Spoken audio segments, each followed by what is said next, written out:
ಇನ್ನೂ ಒಂದು ಮಾತು ಹೇಳಬೇಕಾದ್ರೆ, ಒಂದು ಕಡೆ ಇದು ಮದುವೆ ಸಮಾರಂಭ ಎಲ್ಲ ಆದರೆ ಅಮ್ಮ ಕೆಲವೊಮ್ಮೆ ಮರೆತು ಹೋಗೋದಿದೆ ಯಾರಿಗಾದರೂ ಹೇಳಿಕೆ ಕೊಡಲಿಕ್ಕೆ, ಹೌದು ಅಲ್ವ ಹೇಳಿ? ಕೆಲವು ಸಲ ಹೇಳಿಕೆ ಕೊಡಲಿಕ್ಕೆ ತುಂಬ ಮಂದಿಗೆ ಹೇಳಲಿಕ್ಕೆ ಇರ್ತದೆ. ಹಾಗಿರುವಾಗ ಒಬ್ಬರಿಗೆ ಹೇಳಲಿಕ್ಕೆ ಮರ್ತೋಯ್ತಂತೆ. ಆತ್ಮೀಯ ಗೆಳೆಯರಿಗೊಬ್ಬರಿಗೆ ಹೇಳಲಿಕ್ಕೆ ಮರ್ತೋಯ್ತು. ಆಗ ಅವನು ಆತ್ಮೀಯ ಗೆಳೆಯ ಅಂದ್ಕೊಂಡ, ಏನಂದರೆ ಅವನು ಹೇಳಿಕೆ ಕೊಡದಿದ್ದರೆ ಏನಾಯಿತು, ನನ್ನ ಫ್ರೆಂಡ್ ಅಲ್ವಾ, ನಾಳೆ ಮತ್ತೆ ನಾನು ಮದುವೆಗೆ ಹೋಗುದೆ ಅಂತ ಹೇಳಿ ಮದುವೆಗೆ ಹೋದ. ಮದುವೆಗೆ ಹೋಗಿ ಅಲ್ಲಿ ಎಲ್ಲ ಮದುವೆ ಎಲ್ಲ ಶಾಸ್ತ್ರ ಮುಗಿದ ಮೇಲೆ ಸ್ಟೇಜಿಗೆ ಹೋಗಿ ಕೈ ಕೊಡಲಿಕ್ಕೆ ಹೋಗುವಾಗ ಇವನು ಫ್ರೆಂಡ್ ಹತ್ರ ಹೇಳಿದೆ ಅಂತೆ, ನನ್ನ ಗುರ್ತಾಯ್ತನ ಅಂತ. ನನ್ನ ಗುರ್ತಾಯ್ತನ ಅಂತ ಹೇಳುವಾಗ ಅವನಿಗೆ ಶಾಕು, ದೇವರೇ ನಾನು ಇವನಿಗೆ ಇನ್ವಿಟೇಷನ್ ಕೊಡಲಿಲ್ಲಲ್ಲ ಅಂತ. ಆಗ ಅವನ ಹೆಂಡತಿಯನ್ನು ಕರೆದು ಹೇಳಿದಂತೆ, ನೋಡು ಇವನು ನನ್ನ ಫ್ರೆಂಡ್, ನಾನು ಕರೆಯದೇ ಬಂದಿದ್ದಾನೆ, ಅದು ಅವನಿಗೊಂದು ಎಷ್ಟು ಪ್ರೀತಿಯಿಂದ ಬಂದಿದ್ದಾನೆ ನೋಡು ಅಂತ ಹೇಳುವಾಗ ಅವಳಿಗೆ ಅರ್ಥ ಆಯಿತು, ತನ್ನ ಗಂಡನಿಂದ ದೊಡ್ಡ ತಪ್ಪಾಗಿದೆ, ಇದು ನಾನು ಸರಿ ಮಾಡಬೇಕು ಅಂತ. ಅವಳ ತಮ್ಮನನ್ನು ಕರೆದು ಹೇಳಿದ್ಲಂತೆ, ನೋಡು ಇವರು ನನ್ನ ಯಜಮಾನರ ಫ್ರೆಂಡ್, ನಾವು ಕರೆಯದಿದ್ದರೂ ಬಂದಿದ್ದಾರೆ, ಇವರನ್ನು ನೀನು ನೋಡಿಕೊಳ್ಬೇಕು ಅಂತ. ಆಯಿತು ಅಂತ ಅವರನ್ನು ಕರ್ಕೊಂಡು ಹೋಗಿ ಅವನು ಊಟದ ಜಾಗದಲ್ಲಿ ಬಿಟ್ಟ. ಅಲ್ಲಿ ಹೋಗಿ ಹೇಳಿದ, ನೋಡಿ ನಾವು ಕರೆಯದೇ ಇವರು ಬಂದಿದ್ದಾರೆ, ಇವರನ್ನು ಸ್ವಲ್ಪ ನೋಡ್ಕೊಳ್ಳಿ ಅಂತ. ಅವರಿಗೊಂದು ಬೇಗ ಒಂದು ಟೇಬಲ್ ಗೀಬಲೆಲ್ಲ ಹಾಕಿ ಊಟ ಕೂರಿಸಿದ್ರಂತೆ. ಆಗ ಲಾಡು ಬಡಿಸೋರು ಬಂದ್ರಂತೆ. ಲಾಡು ಬಡಿಸೋರು ಬಂದು ಗಟ್ಟಿಯಾಗಿ ಕೇಳಿದ್ರಂತೆ, ಯಾರದು ಕರೆಯದೇ ಬಂದವರು, ಅವರಿಗೆ 5 ಲಾಡು ಕೊಡಲಿಕ್ಕೆ ಹೇಳಿದ್ದಾರೆ ಅಂತ. ಹಾಗೆ ನೀವು ಕರೆಯದಿದ್ರು ಪ್ರಾಣೇಶ್ ಅವರು ಕರೆದದ್ದಕ್ಕೆ ಬಂದಿದ್ದು ನಾನು. ಹಾಗೆ ಇಲ್ಲಿ ನೀವು ಯಾರು ಕರೆಯದೇ ಬಂದವಳು ಅಂತ ಹೇಳಬೇಕಾಗಿಲ್ಲ. ಪ್ರಾಣೇಶ್ ನನ್ನ ಸಹೋದರ ಸಮಾನರು, ಅವರು ಪ್ರೀತಿಯಿಂದ ಕರೆದ್ರೆ ಇಲ್ಲಿಗೆಲ್ಲ ನರಕಕ್ಕೂ ಹೋಗ್ತೇನೆ ನಾನು. ಯಾಕಂದರೆ ನನಗೆ ಧೈರ್ಯ ಉಂಟು, ಅವ್ರು ನರಕದಲ್ಲಿ ಇವರು ಮುಳುಗಲಿಕ್ಕೆ ಬಿಡಲಿಕ್ಕಿಲ್ಲ ನನ್ನನ್ನು ಅಂತ.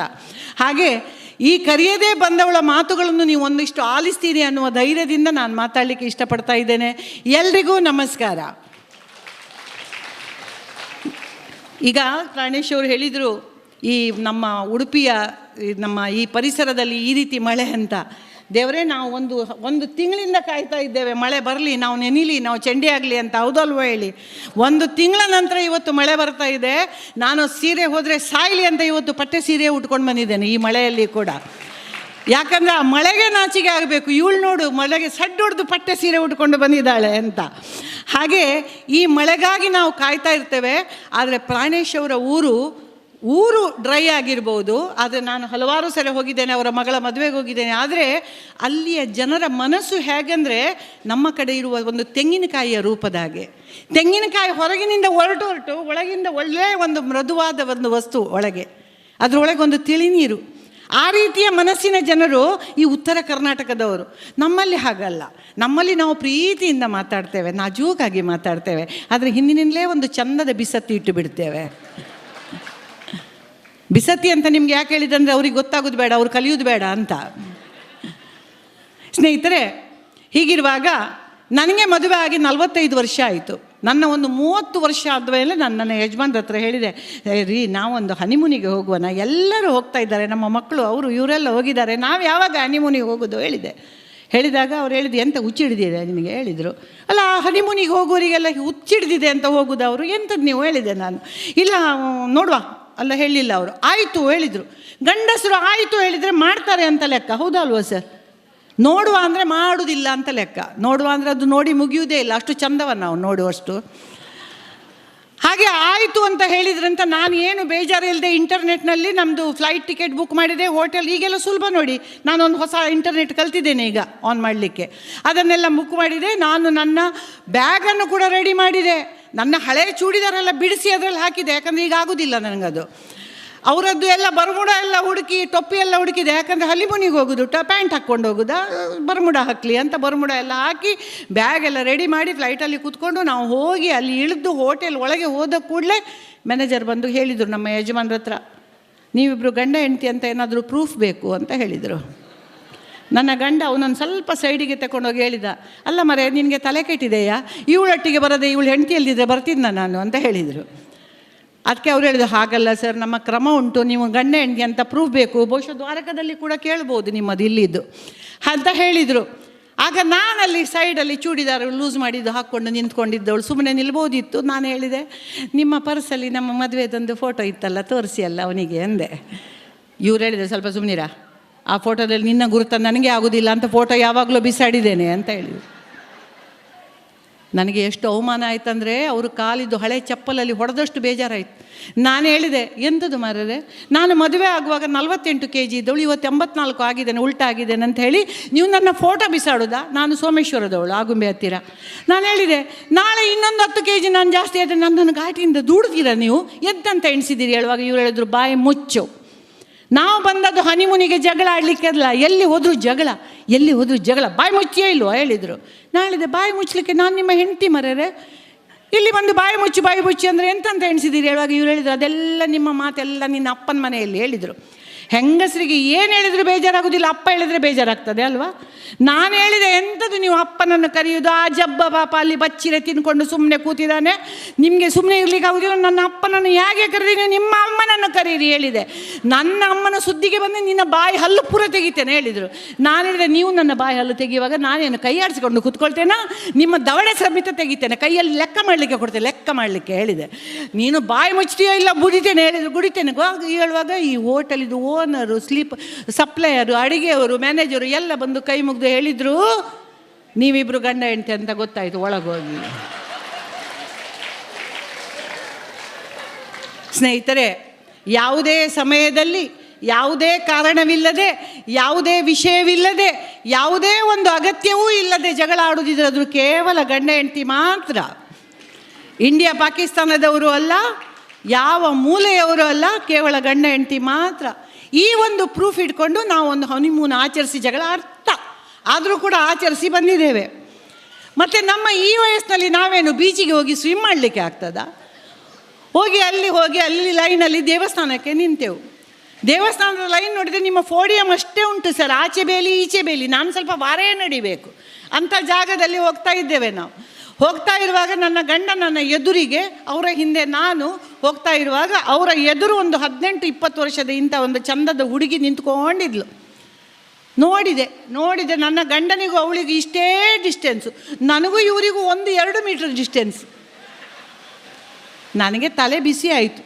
ನಾನು ಅಂದೆ, ಇವರು ವಿಕ್ಸ್ ಮಾತ್ರ ತೆಗೆದುಕೊಟ್ರು. ನಾನು ಕೂಡ ಅಂದೆ ಸ್ವಲ್ಪ ಜೋರಲ್ಲಿ, ಮಾಡ್ತೇನೆ ನಿನಗೆ ಮಗನೇ ಮಾಮನೆಗೆ ಅಂತ ಹೇಳಿದಾಗೆ. ಇವರು ನೀರು ಬಾಟ್ಲಿ ಪಾಪ ತೆಗೆದುಕೊಟ್ರು. ಅಷ್ಟೊತ್ತಿಗೆ ಆ ಹುಡುಗಿ ಈಚೆ ತಿರುಗಿ ನನ್ನ ಯಜಮಾನ್ರ ಕಪಾಳಕ್ಕೊಂದು ರಪಾಕ್ ಅಂತ ಕೊಟ್ಲು. ನನಗೆ ಒಮ್ಮೆ ಅಯ್ಯಬ್ಬ ಆಯಿತು.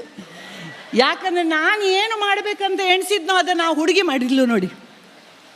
ಅಷ್ಟೊತ್ತಿಗೆ ನಮ್ಮ ಯಜಮಾನರು ಆಚೆ ಅಲ್ಲ ಈಚೆ ಹಿಂದೆ ತಿರುಗಿ ನನ್ನ ಕಡೆ ನೋಡಿ ಕೈ ಮುಗಿದು ಹೇಳ್ತಾ ಇದ್ದಾರೆ, ಮಾರೈತಿ ಇವಳು ಯಾಕೆ ನನಗೆ ಹೊಡೆದದಂತ ಗೊತ್ತಿಲ್ಲ, ನಾನು ಅವಳನ್ನು ಏನು ಮಾಡಲಿಲ್ಲ, ಮುಟ್ಲಿಲ್ಲ ಮಾರೈತಿ, ಹೊಡೆದ್ಲು ಇಡ್ಲು ನನಗೆ ಎಂತಂತ ಗೊತ್ತಿಲ್ಲ. ಹೇಳುವಾಗ ನಾನು ಹೇಳಿದೆ, ಸ್ವಲ್ಪ ಸುಮ್ಮನಿರಿ ಮಾರ್ಯಾರೆ, ನೀವು ಅವಳನ್ನು ಮುಟ್ಲಿಲ್ಲ, ಅವಳನ್ನು ಏನು ಮಾಡಲಿಲ್ಲ ಅಂತ ನನಗೂ ಗೊತ್ತುಂಟು, ಅಷ್ಟು ಧೈರ್ಯ ನಿಮಗಿಲ್ಲ. ಯಾಕಂದರೆ ಮದುವೆ ಆಗಿ 42 ವರ್ಷ ಆಯಿತು ನಮಗೆ. ನಿಮ್ಮ ಧೈರ್ಯ ಎಷ್ಟುಂಟು ಅಂತ ನನಗೆ ಗೊತ್ತಿಲ್ವ, ನಿಮ್ಮ ಪಲ್ಸು ನನಗೆ ಗೊತ್ತುಂಟು, ನೀವು ಏನು ಮಾಡಲಿಲ್ಲ ಅಂತ ನನಗೆ ಗೊತ್ತುಂಟು. ಆದರೆ ಈಚೆಯಿಂದ ಅವಳನ್ನು ಚಿವುಟಿದ್ದು ನಾನು ಅಂದೆ. ಈಚೆಯಿಂದ ನಾನು ಚಿವುಟಿದ್ದು, ಆಚೆಯಿಂದ ಅವಳು ತೆಗೆದು ಒಂದು ಪೆಟ್ಟು ಇವರಿಗೆ ಕೊಟ್ಟದ್ದು. ಅಯ್ಯ ಬಾಯ್ತು. ನನ್ನ ಅಜ್ಜಿ ಯಾವಾಗಲೂ ಹೇಳ್ತಿದ್ರು, ಮಕ್ಕಳೇ ಯಾವಾಗಲೂ ಉಗುರಿನಿಂದ ಆಗುವುದಕ್ಕೆ ಕೊಡಲಿ ತರಬೇಕಾಗಿಲ್ಲ ಅಂತ. ಅವರಿಗೊಂದು ಪ್ರೈಸ್ ಕೊಡೋದು ಒಳ್ಳೆಯದು, ಆ ನಮ್ಮನೆ ನೆಗಾಡ್ತಾ ಇದ್ದಾರೆ. ನಾನು ಮಾಡಿದೆ ಅಂತ ನೀವು ಹೀಗೆ ಮಾಡೋದಲ್ಲ, ಮತ್ತೆ ಆ ನಮ್ಮನೆ ಹಾ ಅಂತ ನೆಗಾಡಿ. ಉಗುರಿನಿಂದ ಆಗೋದಕ್ಕೆ ಕೊಡಲಿ ತರುವುದಲ್ಲ ಅಂತ ನನ್ನ ಅಜ್ಜಿ ಯಾವಾಗಲೂ ಹೇಳ್ತಿದ್ರು. ಆ ಮಾತು ನನ್ನ ತಲೆಯಲ್ಲಿ ಉಳಿದಿತ್ತು. ಹಾಗಾಗಿ ಅಲ್ಲಿ ಕೊಡಲಿ ಬೇಡ ಅಂತ ಈಚೆ ಉಗುರಿಂದ ನಾನು ಚಿವುಟಿದ್ದು ಪೆಟ್ಟು ತಿಂದದ್ದು ಇವರು. ಸ್ನೇಹಿತರೆ, ಹಾಗೆ ಇಂಥದ್ದೆಲ್ಲ ತುಂಬ ನಡೀತಾ ಇರ್ತದೆ ಜೀವನದಲ್ಲಿ. ನಾನು ಕೊಂಕಣಿ ಮಾತಾಡೋಳು, ಶೆಣೆ ಅಂದ ಕೂಡಲೇ ನಿಮಗೆಲ್ಲರಿಗೂ ಕುನಿಗೊಳಿಯವರಿಗೇನು ಕೊಂಕಣಿ ಅಪರೂಪ ಅಲ್ಲ. ಕೊಂಕಣಿ ಅಂತ ಎಲ್ಲ ನನಗೆ ಗೊತ್ತುಂಟು ನಿಮಗೆ.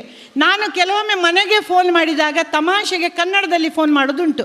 ನಾನೊಮ್ಮೆ ಫೋನ್ ಮಾಡಿದಾಗ ನನ್ನ ಮಗ ಎತ್ತಿದ ಕೂಡಲೇ ಕೇಳಿದೆ, ಅಪ್ಪ ಇದ್ದಾರಣ್ಣ ಅಂದೆ. ಅಪ್ಪ ಇದ್ದಾರೆ ಹೇಳುವಾಗ ಅವನಿಗೆ ಅಮ್ಮ ಅಂತ ಗೊತ್ತಾಗಲಿಲ್ಲ ಪಾಪ. ಅವನು ಒಳಗೆ ಹೋಗಿ ಅಲ್ಲಿ ಊಟ ಮಾಡ್ತಾ ಇದ್ದ ಅಪ್ಪನ ಹತ್ರ ಕೇಳಿದ, ಅಪ್ಪ ನಿಮ್ಮನ್ನು ಯಾರೋ ಕರೀತಾ ಇದ್ದಾರೆ ಅಂತ. ಅವರು ಊಟ ಮಾಡ್ತಾ ಇದ್ದವರು ಕೊಂಕಣಿಯಲ್ಲಿ ಹೇಳಿದರು, ಕೋಣಮೋಣಿ ನಿಮ್ಗಿರೆ ಅಂತ ಹೇಳಿದರು. ಕೋಣಮೋಣಿ ನಿಮ್ಗಿರೆ ಅಂದರೆ ಯಾರಂತ ಕೇಳು ಅಂತ ನಿಮಗೆಲ್ರಿಗೂ ಗೊತ್ತುಂಟು. ಅವನಿಗೆ ಅಲ್ಲಿ ಕೊಂಕಣಿ ಇಲ್ಲಿ ಕನ್ನಡ ಒಂಥರ ಚೌಚೌಬಾತಾಯಿತು ಹುಡುಗನಿಗೆ. ಇವನು ಫೋನ್ ಹತ್ರ ಬಂದು ಹೇಳ್ತಾನೆ, ಹಲೋ ಕೋಣ ಮಾತಾಡೋದು ಅಂದ. ನಾನಂದೆ, ಕೋಣ ಅಲ್ಲ ಎಮ್ಮೆ ಮಾತಾಡೋದು, ಆ ಕೋಣನನ್ನು ಒಂದು ಸ್ವಲ್ಪ ಕರಿ ಅಂತ ಹೇಳಿದೆ. ಸ್ನೇಹಿತರೆ, ನಾನು ನನ್ನನ್ನು ಎಮ್ಮೆ ನಮ್ಮ ಯಜಮಾನರನ್ನು ಕೋಣ ಅಂತ ಎಣಿಸಿದ್ದೆ ಕೂಡಲೇ ನೀವು ನಮ್ಮ ಯಜಮಾನ್ರು ಏನು 6 ಅಡಿ ಉದ್ದ 3 ಅಡಿ ಅಗಲ ಅಂತ ತಿಳ್ಕೊಳ್ಳೋದು ಬೇಡ. ಅವರು ಪ್ರೀತಿಯಿಂದ ನನ್ನನ್ನು ಮೇಡಮ್ ಅರ್ಧಾಂಗಿ ಅಂತ ಕರೀತಾರೆ, ಆದರೆ ಅವರು ನಿಜವಾಗಿ ಇರೋದು ನನ್ನ ಕಾಲಂಗಿ. ನಮ್ಮ ಮಹಾಮನಿ ಅರ್ಧದಷ್ಟು ಇಲ್ಲ ಅವರು. ನನ್ನ ಒಂದು ಚೂಡಿದಾರ್ ಟಾಪಿನ ಬಟ್ಟೆಯಲ್ಲಿ ಅವರಿಗೆ 4 ಶರ್ಟ್ ಹೊಲಿದು ಉಳಿದ ಬಟ್ಟೆಯಲ್ಲಿ ಒಂದು ಜಿಂಗಚಿಕ್ಕ ಡ್ಯಾನ್ಸಿಗೆ ಒಂದು ಡ್ರೆಸ್ ಕೂಡ ಹೊಲಿಸ್ಬೋದು. ಆದರೆ ಸಂಸಾರದಲ್ಲಿ ಪ್ರೀತಿಗೆ ಯಾವ ಕೊರತೆಯೂ ಇಲ್ಲ. ಒಂದು ಸಂದರ್ಭದಲ್ಲಿ ಸಂಸಾರದಲ್ಲಿ ಇರಬೇಕಾಗಿದ್ದು ಪ್ರೀತಿ ಮಾತ್ರ, ಮತ್ತೇನು ಬೇಕಾಗಿಲ್ಲ. ಹೀಗೆ ಹೇಳ್ತಾ ಇಲ್ಲಿ ಕಾರ್ಯಕ್ರಮ ನಮಗೆ 7:15 ಹೇಳಿದಲ್ಲ ಮಾಮನಿಯವರೇ, 7:15 ಹೇಳಿದ್ದು. ಆದರೆ ನಾನು ಕಾರಲ್ಲಿ ಬರುವಾಗಲೇ ಮಹಾಮನಿಯವರ ಫೋನ್ ಬಂತು, ಅಕ್ಕ ನೀವು ನೇರ ವೇದಿಕೆಗೆ ಬನ್ನಿ ಅಂತ. ಆಯಿತು ಅಂತ ನೇರ ವೇದಿಕೆ. ಇದು ಪ್ರಪ್ರಥಮ ಬಾರಿ ಪ್ರಾರಂಭ ಮಾಡಿದ್ದು ನಮ್ಮ ಕಾರ್ಯಕ್ರಮಗಳನ್ನು. ಇದಕ್ಕೆ ನಾನು ನಿಮಗೆ ಯೋಗದವರಿಗೆ ನಾನೊಂದು ಸೆಲ್ಯೂಟ್ ಕೊಡಲೇಬೇಕು. ಯಾಕಂದರೆ ಎಲ್ಲಿಯಾದರೂ 5 ಗಂಟೆಗೆ ಕಾರ್ಯಕ್ರಮ ಶುರು ಮಾಡ್ತೇವೆ ಅಂತ ಹೇಳಿ 7 ಗಂಟೆಗೆ ಶುರು ಮಾಡಿದ್ದಿದ್ರೆ ನಾನು ಆ ದಿವಸ ಮೀಸೆ ಹಾಕಿ ತಿರುಗ್ತೇನೆ. ಇವತ್ತು ಮೀಸೆ ಹಾಕುವ ಅಗತ್ಯ ಇಲ್ಲದೆ ಅವರು ಮೊದಲೇ ಹೇಳಿದ್ದಾರೆ ನನಗೆ ಕಾರ್ಯಕ್ರಮ ಶುರು ಮಾಡಿದ್ದಾರೆ ಅಂತ. ನನ್ನ ಸೈಜ್ ನೋಡಿ ಕಣ್ಣಲ್ಲಿ ತುಲಾಭಾರ ಮಾಡುವವರು ಸುಮಾರು ಜನ ಇರ್ತಾರೆ ನಾನು ರಸ್ತೆಯಲ್ಲಿ ತಿರುಗುವಾಗ. ಅದ್ರ ಮೇಲೆ ನಾನೊಂದು ಸ್ಕೂಟರ್ ಕೂಡ ಬಿಡ್ತೇನೆ. ಆ ಸ್ಕೂಟ್ರ್ ಬಿಡುವಾಗ ಈ MGM ಕಾಲೇಜಿನ ಎದುರಿನಲ್ಲಿ ಹೋಗ್ತೇನೆ ನಾನು ಮಣಿಪಾಲಕ್ಕೆಲ್ಲ ಹೋಗುವಾಗ. ಆಗ ಅಲ್ಲಿ 4 ಮಂದಿ ಹುಡುಗಿಯರು ನಿಂತ್ಕೊಂಡಿರೋದು ಯಾವಾಗಲೂ ಅಲ್ಲಿ ಬಸ್ ಸ್ಟಾಪಲ್ಲಿ ಚಕ್ಕರ್ ಹಾಕಿಕೊಂಡು, ಅಲ್ಲಿ ಬಂಕ್ ಹಾಕಿಕೊಂಡು ಇಲ್ಲಿ ಬಂದು ಹುಡುಗರ ಹತ್ರ ಪಟ್ಟಂಗ ಹೊಡೆಯೋ ಹುಡುಗಿಯರು ಇರ್ತಾರೆ. ಆ ಹುಡುಗಿಯರಲ್ಲಿ ಕೆಲವರು ನನ್ನನ್ನು ನೋಡಿ, ನಾನು ಹೋಗ್ತಾ ಇರೋದನ್ನು ನೋಡಿ, ಜಿಂಕೆ ಮರೀನಾ ನೀ ಜಿಂಕೆ ಮರೀನಾ ನೀ ಜಿಂಕೆ ಮರೀನಾ. ನನಗೆ ಅರ್ಥ ಆಗ್ತದೆ ಅವಳು ಆನೆ ಮರೀನಾ ಹೇಳುವ ಬದಲು ಜಿಂಕೆ ಮರೀನಾ ಹೇಳಿದ್ದು ಅಂತ. ಆದರೂ ನನಗೆ ಕೆಲವೊಮ್ಮೆ ಪುರ್ಸೋತಿಲ್ಲ ಸರ್, ಬೀಜಿಯಲ್ಲಿ ಇರ್ತೇನೆ, ಬರ್ರಂತ ಹೋದೆ. ಮರುದಿವಸ ಬಂದೆ, ಅವಳಿಗೆ ಗೊತ್ತಾಯಿತು ಇವಳು ಏನು ತೊಂದರೆ ಇಲ್ಲ, ಅಪಾಯ ಏನಿಲ್ಲ ಅಂತ. ನನ್ನನ್ನು ನೋಡಿ ಅವಳು ಹೇಳ್ತಾಳೆ, ಜಿಂಕೆ ಮರೀನಾ ನೀ ಜಿಂಕೆ ಮರೀನಾ ನೀ ಜಿಂಕೆ ಮರೀನಾ ಅಂತ. ನನಗೆ ಆ ದಿವಸ ಪುರ್ಸೋತಿತ್ತಮ್ಮ. ನಾನು ಆ ದಿವಸ ಸ್ಕೂಟ್ರ್ ನಿಲ್ಲಿಸಿ ಕೇಳಿದೆ, ಮಗಳೇ ನಿನಗೆ ಸ್ಕೂಟ್ರ್ ಬಿಡಲಿಕ್ಕೆ ಬರ್ತದಾ ಕೇಳಿದೆ. ಇಲ್ಲ ಆಂಟಿ ಹೇಳಿದ್ಲು. ಸೈಕಲ್ ಬಿಡಲಿಕ್ಕೆ ಬರ್ತದಾ ಅಂದೆ. ಇಲ್ಲ ಆಂಟಿ ಹೇಳಿದ್ಲು.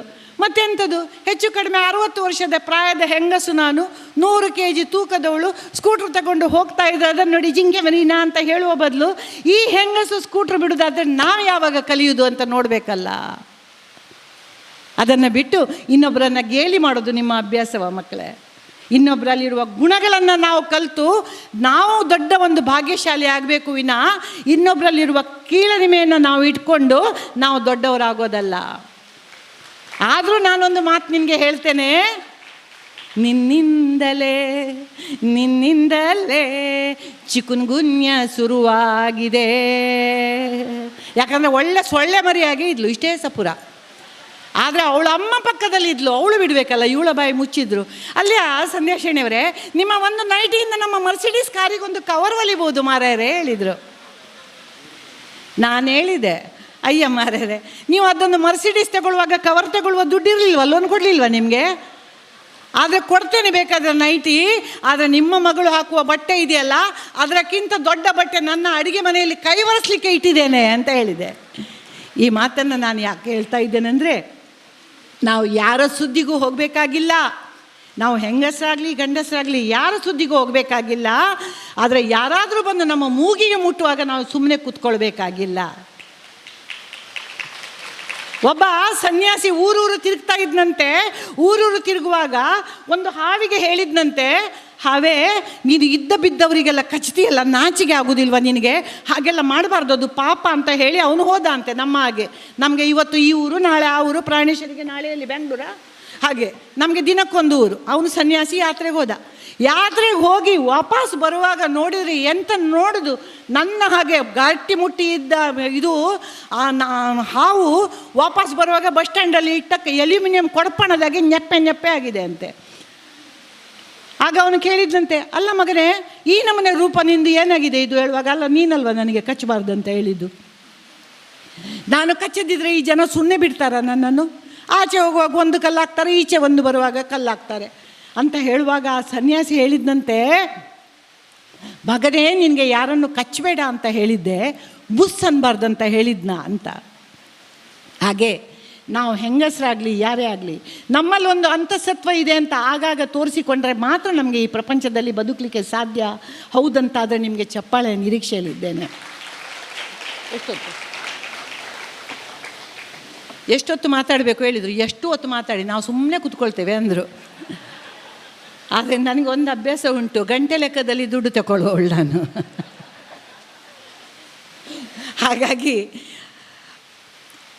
ನನ್ನ ಮಾತನ್ನು ತಮಾಷೆಗೆ ಹೇಳಿದ್ದು, ನನ್ನ ಮಾತನ್ನು ಒಂದು 5-10 ನಿಮಿಷ ಮುಂದುವರಿಸಿ ನಾನು ಪುನಃ ನಮ್ಮ ಪ್ರಾಣೇಶ್ ಗುರುಗಳು, ಯಾಕಂದರೆ ಇವರು ಗುರುಗಳಲ್ಲ, ನನ್ನದೇ ಪ್ರಾಯದವರು, ನನ್ನದೇ ವಯಸ್ಸಿನವರು, ಆದರೂ ಕೂಡ ಅವರ ಸ್ವಭಾವ ಹೇಗೆ ಅಂದರೆ ನಾನು ನೋಡಿದಾಗೆ ಹೆಚ್ಚಿನವರು ಏನಂದರೆ ತಾನು ಬೆಳಿಬೇಕು ಅನ್ನೋ ಉದ್ದೇಶ ಇಟ್ಕೊಂಡು ಬೆಳೆಯುವವರು. ಆದರೆ ಪ್ರಾಣೇಶ್ ಅಂತವರು ಅದು ಆ ಗುಣಗಳು ಬೆಂಗಳೂರಿನವರಿಗೂ ಇಲ್ಲ ಸರ್. ನಾನು ನೋಡಿದಾಗೆ ತಾನು ಬೆಳಿಬೇಕು ಅನ್ನೋದ್ರ ಜೊತೆ ಇನ್ನಷ್ಟು ಜನರನ್ನು ಬೆಳೆಸಬೇಕು ಅನ್ನೋ ಒಂದು ಸ್ವಭಾವ ಇಟ್ಕೊಂಡಿದ್ದಾರೆ ಅದು ಪ್ರಾಣೇಶ್ ಅವರು. ನೀವೇ ನೋಡಿದಾಗೆ ಅವರ ಕಾರ್ಯಕ್ರಮದಲ್ಲಿ ಮಹಾಮನಿ ಅವರ ಮಗನ ಸಮಾನ, ಅವನು ಪರ್ಮನೆಂಟ್. ಎಲ್ಲಿಯಾದರೂ ಕೈ ಕೊಟ್ಟರೆ ನರಸಿಂಹ ಜೋಶಿ, ಅದರ ಬದಲು ನನ್ನಂಥ ಸಂಧ್ಯಾ ಜೋಶಿ ಅವರೆಲ್ಲ ಬರ್ತಾರೆ ಮಧ್ಯ ಮಧ್ಯ. ಆದರೆ ಅವರ ಊರಿನಲ್ಲಿ ಇರುವಂಥ ಬಡ್ಡಿಂಗ್ ಆರ್ಟಿಸ್ಟ್ ಅಂತ ಹೇಳ್ತೇವಲ್ಲ, ಆ ಬಡ್ಡಿಂಗ್ ಆರ್ಟಿಸ್ಟ್ಗೆ ಆ ಸ್ಟೇಜ್ ಕೊಟ್ಟು ಅವರಲ್ಲಿರುವ ಆ ಕೀಳರಿಮೆಯನ್ನು ತೆಗೆದು ಆ ಒಂದು ಸಭಾಕಂಪನವನ್ನು ತೆಗೆದಿದ್ದರೆ ಅದು ಕೇವಲ ಪ್ರಾಣೇಶ್ ಅವರು ಮಾತ್ರ. ಇದನ್ನು ನಾನು ಅತ್ಯಂತ ಹೆಮ್ಮೆಯಿಂದ ಹೇಳ್ಕೊಳ್ತೇನೆ. ಮತ್ತು ಅವರ ಮನೆಯಲ್ಲಿ ಕೂಡ ನಾವು ಹೋದರೆ ಯಾವ ರೀತಿ ವಾತಾವರಣ ಇದೆ ಅಂದರೆ, ಇವತ್ತು ಒಂದು ಸಣ್ಣ ಒಂದು ಕೂಲಿ ಕೆಲಸದವನ ಮನೆಯಲ್ಲಿ ಕೂಡ ಇರುವ ಅಬ್ಬರ ಅವರ ಮನೆಯಲ್ಲಿ ಇಲ್ಲ. ಅವರು ಪ್ರಾಥಮಿಕ ಹಂತದಲ್ಲಿ ಯಾವ ರೀತಿಯಲ್ಲಿದ್ದರು ಅದಕ್ಕಿಂತ ಸ್ವಲ್ಪ ಮೇಲ್ಮಟ್ಟದ ಜೀವನವನ್ನು ಇವತ್ತಿಗೂ ಕಳೀತಾ ಇದ್ದಾರೆ. ಯಾಕಂದರೆ ಅವರ ಆ ಸ್ಟ್ರಗ್ಲಿಂಗ್ ಡೇಸ್, ಹೋರಾಟದ ದಿನಗಳನ್ನು ಇವತ್ತು ಮರೆತಿಲ್ಲ. ಅದು ಬಿಡಿ, ಇವತ್ತು ಬ್ಯಾಂಗ್ಳೂರಲ್ಲಿ ಸ್ಟಾರ್ ಹೋಟೆಲಲ್ಲಿ ನಿಲ್ಲುವ ಯೋಗ್ಯತೆ ಅವರಿಗುಂಟು. ಆದರೂ ಇವತ್ತಿಗೂ ಅವರು ನಿಲ್ಲುವುದು ದ್ವಾರಕಾ ಹೋಟೆಲ್ ಅಂತ ಒಂದು ಸಣ್ಣ ಹೋಟೆಲ್ ಉಂಟು, ಅಲ್ಲಿ ಅವರು ಬಲ್ಲೆ ತೆಗೆದು ಸುಮಾರು ಸಮಯ ಆಗಿದೆ. ಇವರು ಮತ್ತು ಮಾಮನಿ ತೆಗೆದು ಅಲ್ಲಿ ಬಲ್ಲೆಗಿಲ್ಲೆ ತೆಗೆದು ಬೆಡ್ಶೀಟೆಲ್ಲ ಕೊಡಕಿ ಮಲಗ್ತಾರೆ. ನಾನಲ್ಲಿ ಹೋದಾಗ ಕೇಳಿದೆ, ನಿಮಗೆ ಇದೇ ಹೋಟ್ಲು ಬೇಕಾ ಅಂತ. ಇಲ್ಲ, ನನ್ನ ಪ್ರಾರಂಭಿಕ ದಿನದಲ್ಲಿ ಏನೂ ಇಲ್ಲದ ಸಮಯದಲ್ಲಿ ನನ್ನನ್ನು ಕೈ ಹಿಡಿದು ನಡೆಸಿದ ಹೋಟೆಲ್ನವರವರು. ಹಾಗಾಗಿ ನಾನು ಯಾವ ಸ್ಥಿತಿಗೆ ಮುಟ್ಟಿದ್ರು ನಾನು ಅದೇ ಹೋಟೆಲಲ್ಲಿ ನಿಲ್ಲುವುದು ಅಂತ ಹೇಳಿದ ಮಹಾನುಭಾವ ಇವರು. ಇಂಥ ಜನ ನಿಮಗೆ ಎಷ್ಟು ಜನ ನೋಡಲಿಕ್ಕೆ ಸಿಗ್ತಾರೆ, ಕೇಳಲಿಕ್ಕೆ ಸಿಗ್ತಾರೆ. ಹಾಗಿರುವಾಗ ಅವರು ನನ್ನನ್ನು ಇಲ್ಲಿ ಕರೆದಿದ್ದಾರೆ, ನನಗಿಲ್ಲಿ ಒಂದು ಅವಕಾಶ ಕೊಟ್ಟಿದ್ದಾರೆ ಅಂತ ಋಣಕ್ಕೋಸ್ಕರ ನಾನು ಈ ಮಾತನಾಡ್ತಾ ಇಲ್ಲ.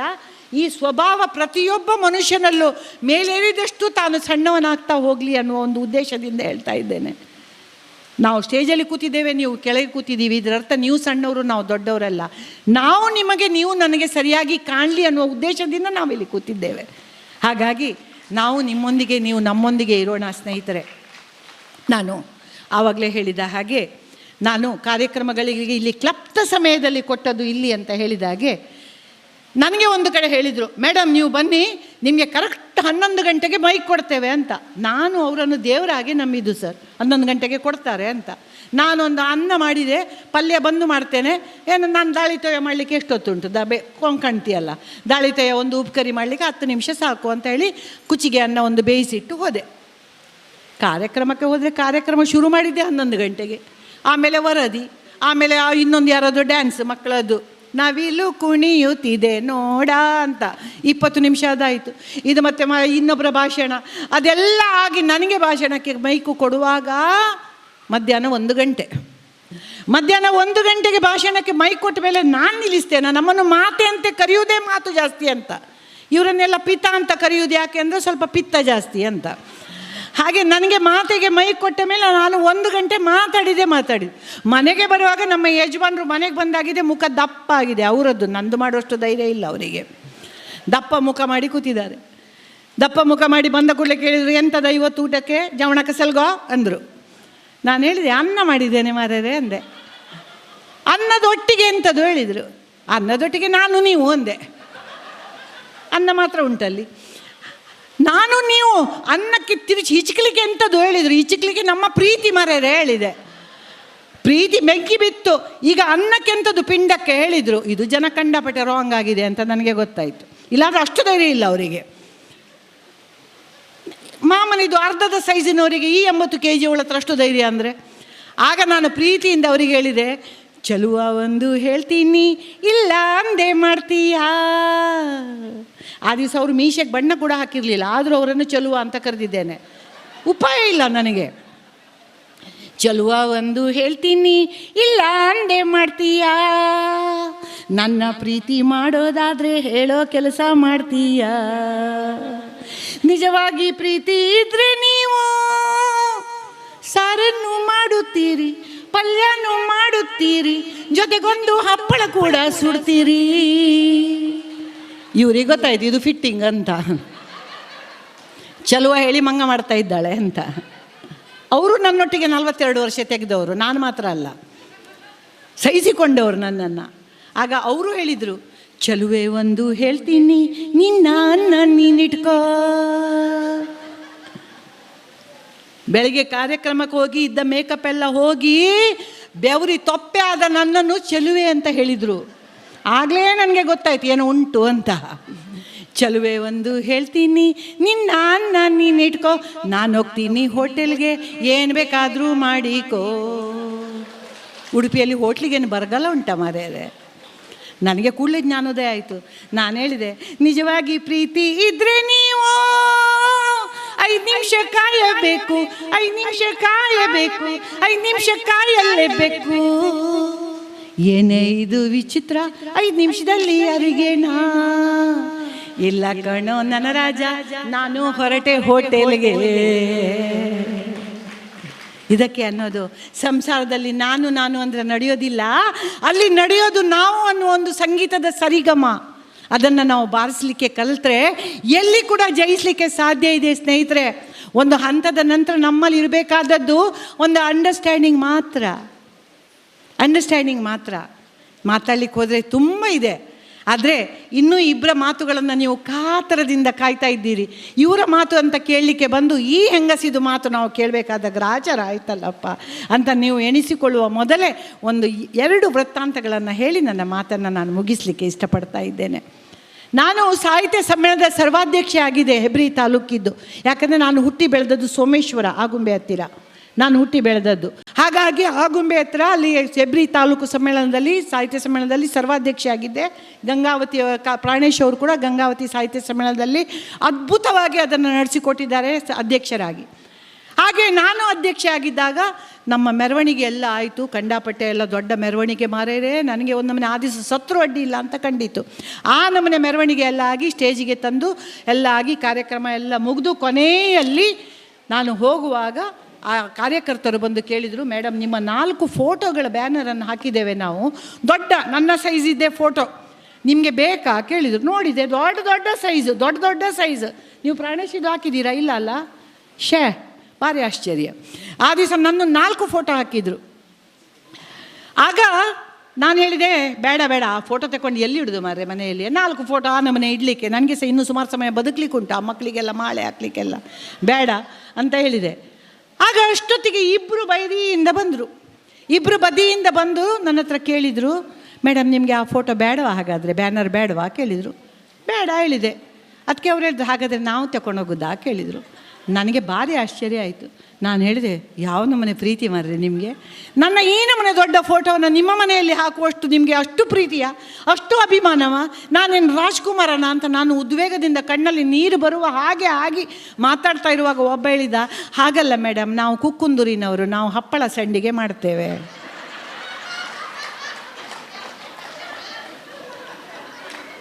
ನನಗೆ ಕಣ್ಣಿನ ಮೇಲೆ, ಮೂಗಿನ ಮೇಲೆ, ಕಿವಿ ಮೇಲೆ ಎಲ್ಲ ಸಂಡಿಗೆ ಕಂಡಿತು. ನಾವು ಹಪ್ಪಳ ಸಂಡಿಗೆ ಮಾಡ್ತೇವೆ, ಆ ಬ್ಯಾನರ್ ನಿಮಗೆ ಬೇಡದಿದ್ದರೆ ನಮಗೆ ಇರಲಿ ಅಂತ ಹೇಳಿದರು. ಆಯಿತು ಮಾರಾಯ, ಅವನು ಎಂಥದ್ದು ಕೇಳಿದೆ. ಅವನು ಸಹ ಹಪ್ಪಳ ಸಂಡಿಗೆ ವಿಲಾವರಿಯ ಹೇಳಿದೆ. ಅವನು ಬಂದು ಹೇಳಿದ, ಇಲ್ಲ ಹಾಗಲ್ಲ ಮೇಡಮ್, ಅದಂದರೆ ನಮ್ಮದು ಪಾಯ್ಕಣೆದು ಮಾಡಿ ಹಾಳಾಗಿದೆ, ನಿಮ್ಮ ಬ್ಯಾನರನ್ನು ಹಂಚಿನ ಮೇಲೆ ಮುಚ್ಚಿದರೆ ನೀರು ಒಳಗೆ ಬರುವುದಿಲ್ಲ. ಓ ದೇವರೇ ಗ್ರಥರವೇ, ಅವನು ಪಾಯ್ಕಣೆಗೆ ಎಷ್ಟು ಸಲ ಹೋಗ್ತಾನಂತ ನಾನು ಮೇಲೆ ನಿಂತು ಟುಕು ನೋಡುವುದಂತೆ, ಲೆಕ್ಕ ಮಾಡೋದಂತೆ, ನನ್ನ ಬ್ಯಾನರ್ ಕೌಚಿ ಹಾಕಿ ಅವನು. ನಾನು ಹೇಳಿದೆ ಕಾರ್ಯಕರ್ತರ ಹತ್ರ, ನನಗೆ 4 ಫೋಟೋ ಬೇಕು ಹೇಳಿದೆ. ನನ್ನ ಮನೆಯಲ್ಲಿ ಬೇಕಾದರೆ ಒಂದು ಮೂಲೆಯಲ್ಲಿ ಬಿದ್ದಿರಲಿ, ನನ್ನ ಮುಖದ ಮೇಲೆಲ್ಲ ಹಪ್ಪಳ ಸಂಡಿಗೆ ಬೇಡ. ಯಾಕಂದರೆ ಪೌಡ್ರ್ ಹಚ್ಚಿ ಹೊರಡಲಿಕ್ಕೆ 15 ನಿಮಿಷ ತಗೊಳ್ಳುವವಳು ನಾನು ಸಂಡಿಗೆ ಮೇಲೆ ಬಿಸಾಡಬೇಕಾದಿತ್ತು ಅಂತ. ಹೀಗೆ ಅನೇಕ ಕಾರ್ಯಕ್ರಮಗಳಲ್ಲಿ ಅನೇಕ ರೀತಿಯ ವಿಷಯಗಳು ನಮಗೆ ಸಿಗ್ತದೆ. ಹಾಗೆ ಕೊನೆಯದಾಗಿ ಒಂದು ಕಥೆಯನ್ನು ಹೇಳಿ ನಿಲ್ಲಿಸ್ತೇನೆ. ಸಣ್ಣ ಕತೆ. ಇವರು ಯೋಗ ಇನ್ಚಾರ್ಜ್ ಕಾಣ್ತದಲ್ಲ, ಹಾಗೆ ನನಗೆ ಕೂಡ ಒಬ್ಬರು ಹೇಳಿದರು, ಯೋಗಕ್ಕೆಲ್ಲ ಹೋಗಿ ಮೇಡಮ್ ನೀವು ಸಪೂರ ಚಂದ ಆಗ್ತೀರಿ ಅಂತ. ನಾನು ಹೇಳಿದೆ, ನನ್ನ ನಾಲಿಗೆ ಒಂದು ನಾನು ದೀಪಾವಳಿಗೆ ಆರತಿ ಮಾಡ್ತೇನೆ ನೋಡಿ, ಅದೊಂದು ಬದುಕಿದರೆ ಸಾಕು, ಮತ್ತೇನು ಆಗಬೇಕಾಗಿಲ್ಲ ನನಗೆ ಅಂತ. ಆದರೂ ನನ್ನನ್ನು ಎಳ್ಕೊಂಡು ಹೋದರು. ಅಲ್ಲಿ ನೋಡಿದರೆ ಯೋಗಾಸನ ಅಂದರೆ 1ರಿಂದ 10 ಸಂಖ್ಯೆ ತನಕ ಬರೆದ ಹಾಗೆ ಕೂತ್ಕೊಂಡಿದ್ದಾರೆ. ಒಬ್ಬರು ಹೀಗೆ ನಿಂತಿದ್ದಾರೆ, ಒಬ್ಬರು ಬಗ್ಗಿ ನಿಂತಿದ್ದಾರೆ, ಒಬ್ಬರು 3 ಆಗಿದ್ದಾರೆ, ಒಬ್ಬರು 4 ಹಾಕಿದ್ದಾರೆ, ಒಂದು ಕಾಲು ಹೀಗೆ ಇಟ್ಟು. ನಾನು ಹೇಳಿದೆ, ಇದೆಲ್ಲ ಮಾಡಿದರೆ ನನ್ನನ್ನು ಬಿಡಿಸಿಕೊಂಡು ತಗೊಂಡು ಹೋಗಲಿಕ್ಕೆ ನನ್ನ ಗಂಡ ಬರಬೇಕಾದೀತು. ಹಾಗಾಗಿ ನಾನು ಹೀಗೆ ಇರ್ತೇನೆ, ಹೀಗೆ ಡುಮ್ಮ ತಿರುಗ್ತೇನೆ. ಆ ಒಂದು ನಮ್ಮ ಉಡುಪಿ ಕೃಷ್ಣ ಮಠದಲ್ಲಿ ಒಂದು ಉತ್ಸವ ಆದರೆ ಒಂದು ಆನೆ ಇತ್ತು, ಅದು ಓಡಿ ಹೋಗಿದೆ. ಇನ್ನು ಸ್ವಲ್ಪ ವಯಸ್ಸಾದ ಮೇಲೆ ನಾನು ಪಾಮಾರಿ ಹಾಕಿ ತಿರುಗ್ತೇನೆ, ಸಾಕು ಹೇಳಿದೆ. ಒಂದು ಹಳ್ಳಿಯನ್ನ ಮೇಲೆ ಮೊದಲೆಲ್ಲ TV ಎಲ್ಲ ಇರಲಿಲ್ಲ. ಹಳ್ಳಿ ಕಟ್ಟೆಯಲ್ಲಿ ಕೂತ್ಕೊಂಡು ಪಟ್ಟಾಂಗ ಹೊಡೆಯುವ ಕ್ರಮ ಇತ್ತು ಹೆಚ್ಚಿನವರು. ಹಾಗೆ ಒಂದು 4 ಮಂದಿ ಹಳ್ಳಿ ಕಟ್ಟೆ ಮೇಲೆ ಗಂಡಸರು ಕೂತ್ಕೊಂಡು ಪಟ್ಟಾಂಗ ಹಿಡಿತಾ ಇರುವಾಗ ಒಂದು ಶಾಲೆ ಬಿಟ್ಟು ಇದು ಒಬ್ಬ ಮುದುಕ ಹೋಗ್ತಾ ಇದ್ದ ರಸ್ತೆಯಲ್ಲಿ. ಆಗ ಒಬ್ಬ ಹೇಳಿದ, ನಿನ್ನ ಅಪ್ಪಯ್ಯ ಹೋಗ್ತಾ ಇದ್ದಾರೆ ನೋಡ ಅಂತ ಹೇಳಿದ 3 ಗಂಟೆ ಹೊತ್ತಿಗೆ. ಈ ಮುದುಕನಿಗೆ ಬೇರೆ ಕಸಬಿಲ್ಲ ಮಾರಾಯ, ಈ ಹೊತ್ತಲ್ಲಿ ಯಾರಾದರೂ ಹೊರಗೆ ಹೋಗ್ತಾರೆ 3 ಗಂಟೆ ರಣ ಬಿಸಿಲು. ಸುಮ್ಮನೆ ನನ್ನ ಹೆಂಡತಿ ರುಚಿ ರುಚಿ ರುಚಿ ರುಚಿ ಮಾಡಿ ಹಾಕ್ತಾಳೆ, ನಿನ್ನೆ ಗಂಜಿ ಮಾಡಿದ್ದಾಳೆ, ಉಪ್ಪಿನಕಾಯಿ ಹಾಕಿದ್ದಾಳೆ, ಅದಕ್ಕೆ ಒಂದು ತುಪ್ಪ ಮಾತ್ರ ಹಾಕಲಿಕ್ಕೆ ಮರ್ತೋಯ್ತು. ಅವಳ ಲೆಕ್ಕದಲ್ಲಿ ರುಚಿ ಅಂದರೆ ಅದೇ ಪಾಪ. ಹಾಡಿ ಹಾಕ್ತಾಳೆ. ಆದರೆ ಈ ಜಬ್ಬನಿಗೆ ಆ ಹೋಟ್ಲಿಗೆ ಹೋಗಿ ಅಲ್ಲಿ ಹೋಗಿ ಕಾಫಿ ಕುಡಿದು ತಿಂಡಿ ಮೈಸೂರು ಪಾಕ ಎಲ್ಲ ಬಂದು ನೋಡಬೇಕು, ಎಂಥ ಒಂದು ರಗಳೆ ಮುದುಕ ಗೊತ್ತುಂಟ ಅಂತ ಅಪ್ಪಯ್ಯನಿಗೆ ಒಂದಿಷ್ಟು ಬೈದ. ಆಯಿತು, ಅಪ್ಪಯ್ಯ ಹೋದರು. ಅವರಿಗೇನು ಕಿವಿ ಕೇಳೋದಿಲ್ಲ, ಸೀದಾ ಹೋಟ್ಲಿಗೆ ಹೋದರು. ಅವರು ಹೋಗಿ ಒಂದು ಅರ್ಧ ಗಂಟೆಯಲ್ಲಿ ಶಾಲೆ ಬಿಟ್ಟಿತು. ಶಾಲೆ ಬಿಟ್ಟ ಕೂಡಲೇ ಒಂದು 4 ಮಕ್ಕಳು ಬಂದರು. ಆಗ ಇದೇ ಫ್ರೆಂಡ್ ಹೇಳಿದ, ನಿನ್ನ ಮಗ ಹೋಗ್ತಾ ಇದ್ದಾನೆ ನೋಡು ಹೇಳಿದ. ಇವನು ಕೂಡಲೇ ಕೈಯಲ್ಲಿರುವ ಬೀಡಿಯನ್ನು ಅಂತ ಕೆಳಗೆ ಬಿಸಾಡಿ ಕಾಲಲ್ಲಿ ಉಜ್ಜಿಗೆ ಚಂದ ಮಾಡಿ ಅಲರ್ಟಾಗಿ ಕೂತ್ಕೊಂಡ. ಆಗ ಅವನು ಕೇಳಿದ, ಅಲ್ಲ ಮರೆಯ, ಆವಾಗ ನಿನ್ನ ಅಪ್ಪಯ್ಯ ಹೋಗ್ತಾ ಇದ್ದಾನೆ ಹೇಳುವಾಗ ಬೀಡಿ ಎಳಿತಾ ಮುದುಕ ಜಬ್ಬ ಅದು ಇದು ಅಂತ ಬೈದಿ, ಈಗ ನಿನ್ನ ಮಗ ಹೋಗ್ತಾ ಇದ್ದಾನೆ ಹೇಳಿದ ಕೂಡಲೇ ಬೀಡಿ ಬಿಸಾಡಿ ಕಾಲಲ್ಲಿ ತಿಕ್ಕಿದೆಯಲ್ಲ, ಯಾಕೆ ನೀನು ಬಿಡಿ ಎಳೆಯೋದನ್ನು ನಿನ್ನ ಹೆಂಡತಿಗೆ ಹೇಳ್ತಾನೆ, ನಿನಗೆ ರಾತ್ರಿ ಊಟ ಕೊಡಲಿಕ್ಕಿಲ್ಲ ಅಂತ ಹೆದರಿಕೆಯ ಹೇಳಿದ. ಆಗ ಅವನು ಹೇಳ್ತಾನೆ, ಓ ದೇವರೇ, ನನ್ನ ಹೆಂಡತಿ ಹೊಟ್ಟೆಗೆ ಅನ್ನ ಹಾಕಿದ್ರೆ ನನಗೇನು ಹೋಟ್ಲಿಗೆ ಬರಗಾಲ ಉಂಟ ಮಾರೈತಿ, ನನಗೆ ಅದೇನು ಹೆದರಿಕೆ ಅಲ್ಲ. ನಾನು ಬೀಡಿ ಎಳೆಯೋದನ್ನು ನೋಡಿ ಕಲಿಯೋದು ನನ್ನ ಮಗ, ನಾನು ಬೀಡಿ ಎಳೆಯೋದನ್ನು ನೋಡಿ ಕಲಿಯೋದು ನನ್ನ ಅಪ್ಪ ಅಲ್ಲ. ಹಾಗಾಗಿ ನನ್ನ ಮಗನ ಎದುರು ನಾನು ಯಾವತ್ತೂ ಸಣ್ಣವನಾಗಬಾರ್ದು ಅನ್ನೋ ಉದ್ದೇಶದಿಂದ ನಾನು ಆ ಬೀಡಿಯನ್ನು ನೆಲಕ್ಕೆ ಬಿಸಾಡಿ ನಾನು ಅವನೆದುರು ಸಂಭಾವಿತನಾಗಿ ಕೂತಿದ್ದೇನೆ ಅಂತ ಹೇಳಿದ. ಸ್ನೇಹಿತರೆ, ಈ ಮಾತನ್ನು ನಾನು ಯಾಕೆ ಹೇಳ್ತಾ ಇದ್ದೇನೆಂದರೆ, ನಾವು 100 ಮಾತುಗಳನ್ನು ಆಡ್ಬೋದು, 100 ಬುದ್ಧಿವಾದ ಹೇಳ್ಬೋದು, ಆದರೆ ಯಾರೂ ಅದನ್ನು ಕೇಳುವವರಿಲ್ಲ. ನಾವು ಒಂದು ಮಾಡಿ ತೋರಿಸಿದ್ದನ್ನು ನಮ್ಮ ಮಕ್ಕಳು ನೋಡಿ ಕಲಿತಾರೆ. ಆ ಮಕ್ಕಳು ನಮಗೆ ಏನಾಗಬೇಕು ಅನ್ನೋ ಆಸೆ ನಮಗಿದೆಯೋ ಅದನ್ನು ನಾವು ಮಾಡಿ ತೋರಿಸೋಣ. ಯೋಗ ಮಾಡಬೇಕಾದ್ರೆ ಯೋಗ ಮಾಡಿ, ನನ್ನನ್ನು ಬಿಟ್ಟು ಯೋಗ ಮಾಡಬೇಕಾದ್ರೆ ಯೋಗ ಮಾಡಿ, ಇನ್ನೇನು ಮಾಡಬೇಕಾದ್ರೂ ಅದನ್ನು ಮಾಡಿ. ಆದರೆ ನೀವು ಏನು ಬಯಸ್ತೀರಿ ಅದನ್ನು ಮಾಡಿ ತೋರಿಸಿ, ನೀವು ಸಾಧಿಸಿ ತೋರಿಸಿ, ನಿಮ್ಮ ಮಕ್ಕಳು ಮಾಡಿಯೇ ಮಾಡ್ತಾರೆ ಅಂತ ಹೇಳ್ತಾ, ನನಗಿಲ್ಲಿ ಅವಕಾಶ ಕೊಟ್ಟಂತಹ ಕಿನ್ನಿಗೋಳಿಯ ಸಮಸ್ತ ಜನರಿಗೂ ಹಾಗೂ ಯೋಗಾಭ್ಯಾಸಿಗಳಿಗೂ ಅತ್ಯಂತ ಒಂದು ಸುಂದರ ಮೈಕಟ್ಟನ್ನು ಹಿಡ್ಕೊಂಡು ಒಂದು ಮುಖದಲ್ಲಿ ಒಂದು ಚೈತನ್ಯದ ಚಿಲುಮೆಯನ್ನು ಹಿಡ್ಕೊಂಡು ಕೂತಂತಹ ಪ್ರತಿಯೊಬ್ಬರಿಗೂ ನನ್ನ ಪ್ರೀತಿಯ ಧನ್ಯವಾದಗಳನ್ನು